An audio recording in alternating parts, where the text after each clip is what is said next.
નમસ્કાર, આપ જોઈ રહ્યા છો આઝાદ મીડિયા લાઈવ। કેશોદ પોલીસ અધિક્ષક કચેરી ખાતે લોક દરબારનું આયોજન કરવામાં આવ્યું હતું। કેશોદ ખાતે લોક દરબારના મુખ્ય મુદ્દાઓ સમગ્ર ગુજરાતમાં વ્યાજખોરી ડામવાના પ્રયાસના ભાગરૂપે આ લોક દરબારનું આયોજન કરવામાં આવેલું હતું।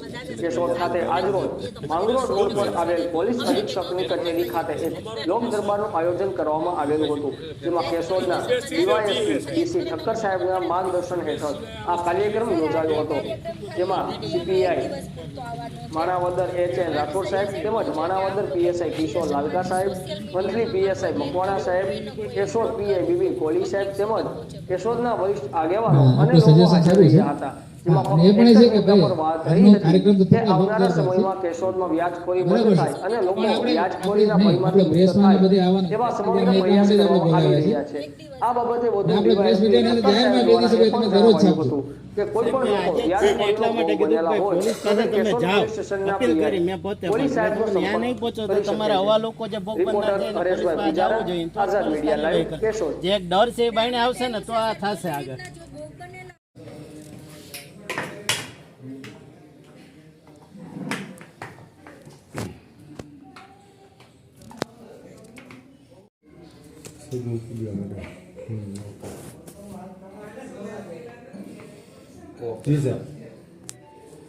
ગુજરાત સરકાર શ્રીના સૂચન હતું કે આપણે ગુજરાત સરકારને ગુજરાતની પ્રજામાં વ્યાજ મુક્ત કરવું, એ અનુસંધાને વ્યાજખોરો વિરુદ્ધ એક મુહિમ સરકારશ્રીએ ઊભી કરી છે, જેના અનુસંધાને આજરોજ કેશોદ ડીવાયએસપી ઓફિસ ખાતે કેશોદ ડિવિઝનના પોલીસ સ્ટેશનો જેમાં કેશોદ, માણાવદર, માટવા અને વંથલી 4 પોલીસ સ્ટેશનના આપણે આગેવાનોને બોલાવી અને એક લોક દરબારનું આયોજન કરેલું, જેમાં વ્યાજખોરીથી ત્રસ્ત જે લોકો છે તે લોકોને પણ બોલાવેલા।